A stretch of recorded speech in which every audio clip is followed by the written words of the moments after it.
Now these two handsome chaps I'm with out here in beautiful Firhouse. On my right here is Ronnie Smith, and on my left here is Denis, Keily. So guys, welcome, and tell me, what are we looking at out here as I pan around? If you could just talk me through what we've got on this landscape here. Okay, Mick, what you're looking at now is the actual football pitch, which if the plan for the two schools goes ahead, the soccer club will actually lose this pitch. You see the hedgerows there in the distance, which are dated to I think a Glass Ordnance Survey map that goes back to the 1800s. There's a 200-year-old oak tree there, which, put that in perspective, was planted at the time of the Battle of Waterloo. That'll all be lost. The schools will actually go down to past the actual hedgerow you're seeing there in the distance. So it'll be a huge structure, 2-story high. And our argument is we're not against the schools per se, we're just against the location. I think there's other lands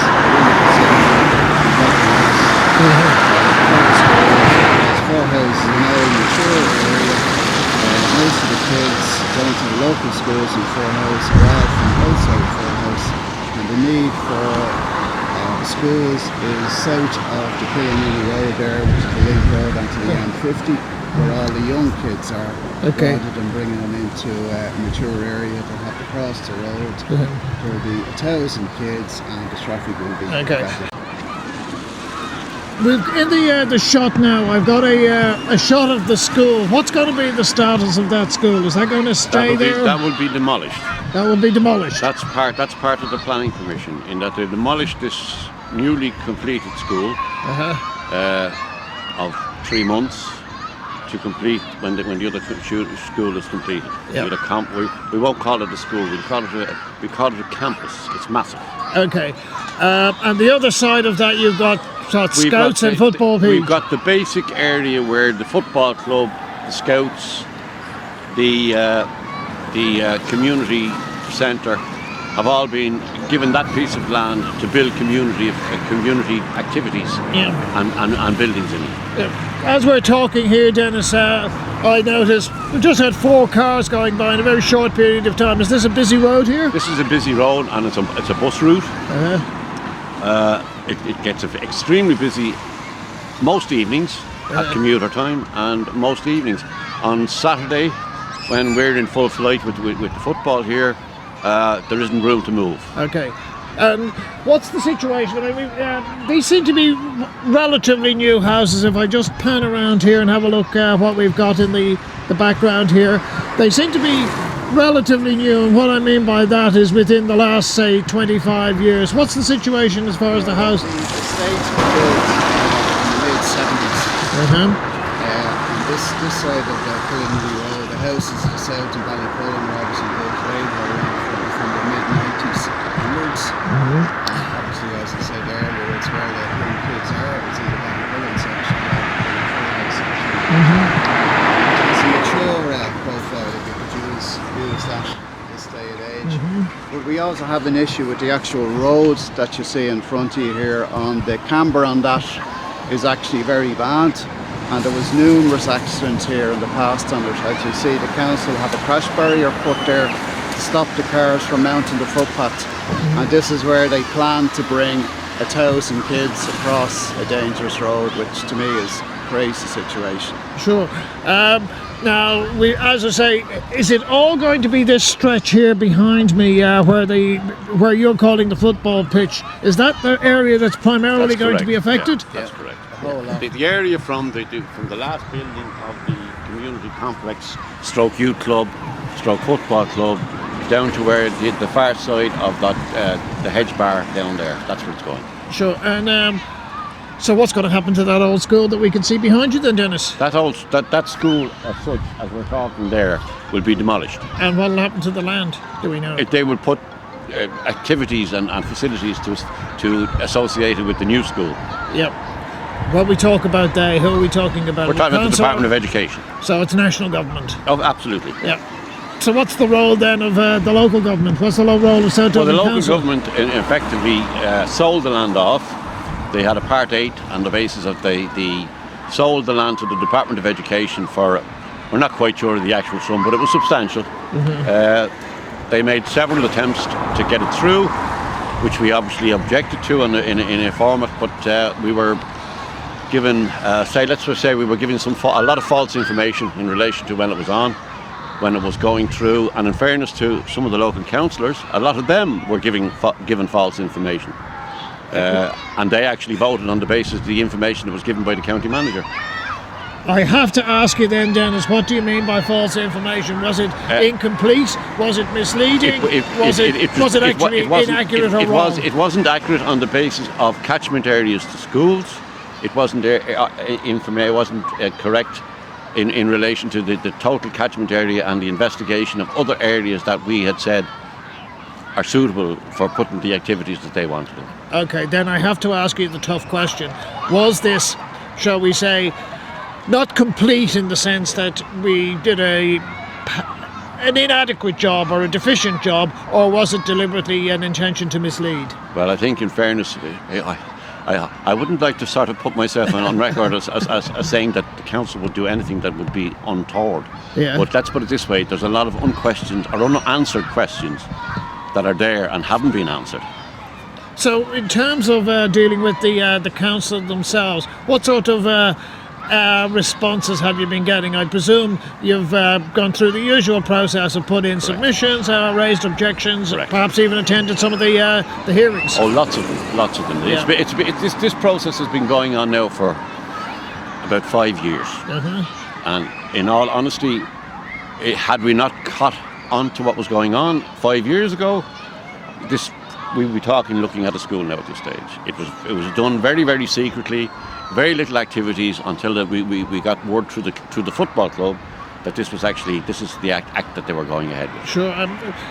If I have a look around here, guys, I'm seeing a field. I'm not seeing a football pitch. So what's the situation? Well, what we have here is this is our main football area. Yeah. We have that's our main pitch for all the older lads and indeed the younger lads as well. Who would play here? Sorry, then. A club. The club is Firhouse Carmel. Okay, yeah. That's fine. We're a club that's 40 years in existence last year. What plans are they to relocate them, or? Well, let's put it this way: some of the promises have been made on the basis that the land down at the bottom end here, which is reclaimed land from rubble of the 50s and 60s, they're going to reclaim that and put it back in condition that we're going to use it. That can have all sorts of drainage issues and so on. Well, it will have drainage issues because, in fairness, I'm living here over 30 years now, and I suppose myself and Ronnie were probably here looking at the sort of rubble that was going in underneath that area to do it. So it's a minefield. It's a desperate. The whole situation is built on promises and commitments that up to this stage haven't been kept. Ronnie, can I come back to you on this one then? It's always a tricky one when you, if you like, have to balance educational needs versus, if you like, amenities. How is this area? How is it in terms of educational resources? Is there a shortage, or is there just a poor mix? Well, we don't think there's a shortage. In fact, if these two schools are built, you'll actually have 5 schools within a mile radius of each other. There's already 3 schools in Firhouse, and the children that are going to these schools, most of them are actually from outside the Firhouse area. Sure. So there's no need for another additional 2 schools. Now, I know that Educate Together people and the Gael School have their own ethos, which I admire, but we feel the school should be located elsewhere within the Firhouse area, which doesn't affect amenity land that's been here for 40 odd years. There has to be a more common sense solution to it. When we talk about, you're talking about 5 schools, are they all relatively the same? Are they all national schools? Are they secondary schools? Or what's the situation? There's one secondary, two national. So, any idea what the pupil population of them are? Not sure. Yeah. Not sure. Yeah. Not sure really. But they're presumably designed. They were put in to serve the area. Serve this area. Yeah, yes, when it was built. Yeah. So, an obvious question then: why don't they amalgamate a couple of schools? That would seem an obvious one. Yeah. Well, I think this is down to our deputy, as he is now, Deputy Quinn's philosophy of educate together and having a different ethos on the education system. I'm not going to, that's probably beyond the scope of this, but at the moment it would seem what we've got is a lot of duplication, if I'm right. I mean, what he seems to be saying, if I've got you correctly, is that we need more variety in the sense that we need a girls' school, we need an educate together, and of course we need, in inverted commas, a national schools as well. Are they trying to have their cake and eat it, I suppose? Indeed. And I think the emphasis here has to be more so on the basis that, this area has absolutely no problem, and we would welcome all types of education that are changing or not changing, as the case might be. The problem we have is the location of where it's being put. Presumably this has come before the council and you've made certain representations. Can you tell us a little bit about that, guys? Well, I think this is a problem in the Dublin city area with councillors, because all the Firhouse councillors, bar one, voted against the school going in this location. But it was actually carried because councillors in the greater South Dublin area, like Clondalkin and Lucan, who probably wouldn't know one end of Firhouse from the other, voted for it. And what about the council itself? Has there not any specific hearings on it? Have they not set up any? How could I put it? They had some delegation meetings at some stage over the years, which were, to say the least, less than satisfactory. Yeah. Mainly because the area here, as such, up to this particular point in time, being mature, has not had a representative organisation to represent the views of the residents in the area. That has now changed, of course. So what is the current status of the application? The current status, as we speak at the moment, is a planning application has been submitted.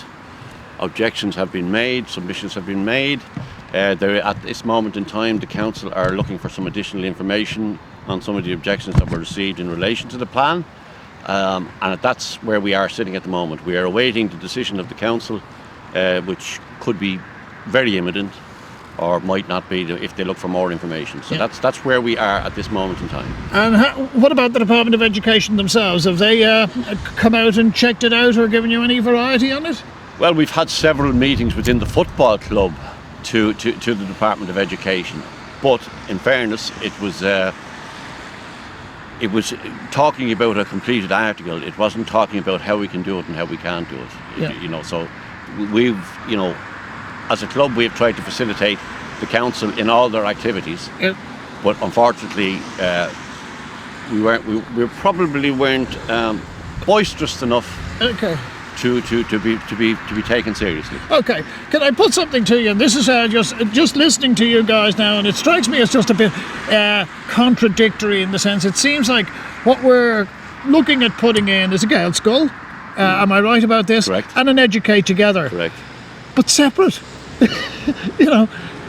Surely the whole ethos of educate together is that it's not separate in that sense of the word. That there's a in a nutshell that we're having to cater for two separate ethoses, for want of a better term, without ever having to amalgamate anything. How do you feel about that? Well, you see, in fairness, I think the emphasis that we're involved in is more to do with the vandalisation of our green space and open areas as against the schools. The schools themselves, there isn't a major issue with schools. Period. End of story. Okay. But it's the location of where it is. It's the location of what they're removing from a historical point of view, from the tree rows, from all the rest. That's effectively where our land lies. Okay. Well, when Ronnie and I were driving up here, and I'd be interested to hear both your views on this. All the schools that I saw, and I saw 3 on the way up, they all seem to be single story. They all seem to have capacity for expansion. That avenue doesn't seem to have been investigated at all. Has that, for a start, idea been put to the council? I would suggest it's a possibility, but unfortunately we're not at liberty. We're not privy to that sort of information. Yeah. We've received several reports on this site, and other sites that they looked at as to being suitable or not suitable, as the case may be. We're not aware they But we're actually not- looked at the other schools to see would they put a second floor on them. Sure, yeah, These but two it's schools behind us are 2-storey schools. Yeah, but you'd agree that the ones that we passed on the way up Yes, all seem, correct. they all Yeah. seem to have, Correct. as we say, room for expansion is the way I would put Yeah, it. I'd agree with you on that, John. Okay. At the moment, the research I've done with South Dublin County Council is that they're saying that it's gone through all the proper procedures. It was voted on by all the councillors. In a nutshell, are you guys being marginalised because this suits this end of it suits the council to do something at this end of the area rather than the other end? Is that Well, I think it suits the council because they're getting paid from the Department of Education for the land, because it's already council owned. Where if they were to put the schools in a more appropriate site, they'd actually have to buy the land, yeah. and that might be the whole kernel of the problem. There's somebody mentioned that they might have come up with the money and then work backwards to get put the schools there, rather than put the schools in a proper location, if I could use that expression. Sure. And what about as I say, going back to the issue of demand? I mean, I would have thought that if there was shall we say, a need to put in 2 extra schools or to consolidate 2 schools, somehow or other there must be a shortage of school places. What's the situation out here? I think, in fairness, on that particular aspect, it's not the shortage of places or the problem. It's the ethos of the schools that the people want to go to. Yeah. That's the main reason that they're building these. So schools. in other words, they're saying that this is educational choice. Correct. Okay. On that basis then, I mean, surely they've offered you some sort of compensation in the sense that we're taking something away. That's clear. You're losing some green space if this proposal goes ahead. Have they offered you any alternative compensation for green space or anything like that? No. No. Yeah. Absolutely not. Yeah. So we lose this green space here, which has been used. As I say, the area is 40 years old. Yeah. It's used on a regular basis, not just by the football club, but for people to walk dogs, etc. It's a Okay. nice area to stroll around.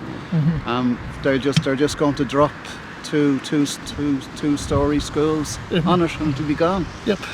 Traffic seems to be quite a big issue on the rider roads here. Yeah. What's the impact likely to be? Because Well, you're talking about 900 kids and 60 odd teachers, so you're talking about the potential of 1,000 cars a day in and out twice a day onto an already overloaded road system, which is crazy planning. I'm not going to knock the ethos of Educate Together or Gael schools, but it seems to me, particularly with Gael schools, is that anybody who's in the area that wanted to go to a Gael school would probably be already at a Gael school. Are we having to bring in people to, in essence, shall we say, satisfy the demand for a Gael school or justify the demand for a Gael school? It's basically been when enrolments were being looked for and using their own Facebook page, they were looking for people from any area. So you could be getting people from anywhere. Yeah. Okay. Which in itself is going to drive more traffic into the area. So in other words, you are actually being expected to support the whole concept of Gael school and et cetera, et cetera. To the detriment of the local community. Yeah. Now, as I said, we are not against Educate Together or Gael School. We're not against the schools. We're purely against the location of the schools. Yeah. So, where does it go from here? I mean, have the council rubber stamped it? Has it all gone ahead? Not yet. Not yet. No, obviously, the next procedure is a decision by the council as to whether or not planning permission has been granted. We will then take whatever actions we have to take then with Board Planala and see whatever avenues are open to us to fight the development. Is there any suggestion that there were any irregularities in the planning process?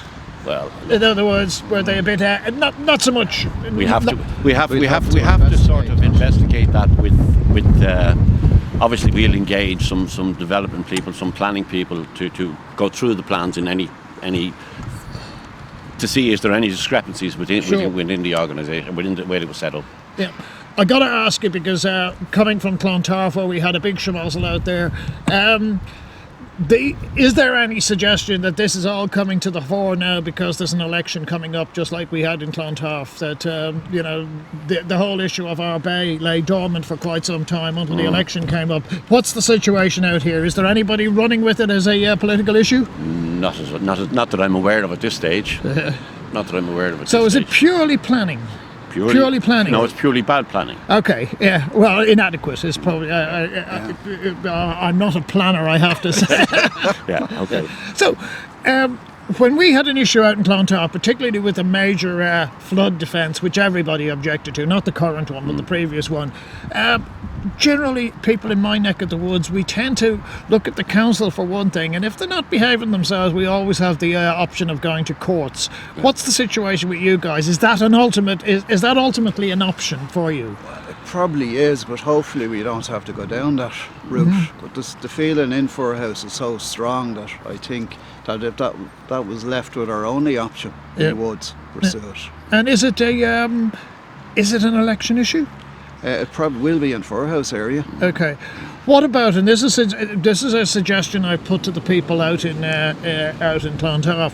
What about the suggestion of a citizens' plebiscite? I mean, it seems that what's happening out here is that the other wards will probably vote in favour of it because it suits them, it doesn't affect them. Our side, unfortunately. It could well be that you've got a situation where a lot of the people in this area would object to it, and you're going to get, as we say, the tyranny of the majority. Yeah. Well, I think on the temporary schools, I think there was something like 1,500 objections sent into the council, and they were, I won't say they were ignored. 1,500 seems an awful lot, Ronnie. Is that? That's a huge amount. Yeah. And if they weren't ignored, they obviously weren't acted upon, and they still proceeded with Part 8 for the temporary schools. So I would expect an even stronger amount of people behind us against the permanent schools. Okay, usually I would expect these things go along party lines, but out in this part of the world, I think you've got a couple of independents. Has this been any division politically, or is one party or one group playing it for another? Well, strangely enough, Fine Gael will tell you they're against the schools, but it's a Fine Gael government ultimately that have put the schools in, albeit with a Labour minister. Oh, I was about to say it was a Labour minister as well who was favouring it. So read into that what you may. Yeah. Just from talking to people, politically, I'm not hearing a change of government would make an enormous difference to this particular project. Are you pretty much? Do you have to resolve this through the council? I would hope that would be the objective. To go through the normal planning process, and hopefully common sense will prevail. And it will level itself off. If that's not the case, well then obviously we sit down again. Now that we have a group called Concerned Residents of Firhouse. We have that group now. We will then plan our strategy forward. Okay. The question then, just so for anybody who's going to watch this and hear this, how can they get in touch with you? How can they keep an eye on developments that's happening in this issue? Well, we have an actual fund set up in the local credit union for if people wish to make donations for our campaign, and we'll shortly be launching. We have an email account that people have responded to. We've sent a circular around the area, and we likely, depending on what the decision is from the council, we'll probably have a meeting then to look at our options. Now hopefully common sense will prevail and the plan permission will be turned down. That would be the common sense thing to happen. And you've got at least one councillor for this part of the world who's a lawyer. Any thoughts of somebody doing a pro bono for you? Well, haven't gone down that road yet. We haven't quite got that far yet, to be quite honest with you. Well, who knows? She might get elected, in which case then we have a different situation. Yeah, exactly. Guys, so where do you go from here? I mean, are you really in a situation where you've got to wait for the council to make their decision, and when might that happen? Correct. Yeah. Well, probably within the next week, 10 days, that should take place. So, what about the end of November, beginning of December? Correct. Yeah. Okay. We'll come back to you when we hear what's happening there, and we'll then let us see what the situation is. But in the meantime, guys, It's a cold morning out here, very unfortunate, but thank you for sharing this with us on Council Matters today. Yeah. Right, thank you very much. Thank you, guys.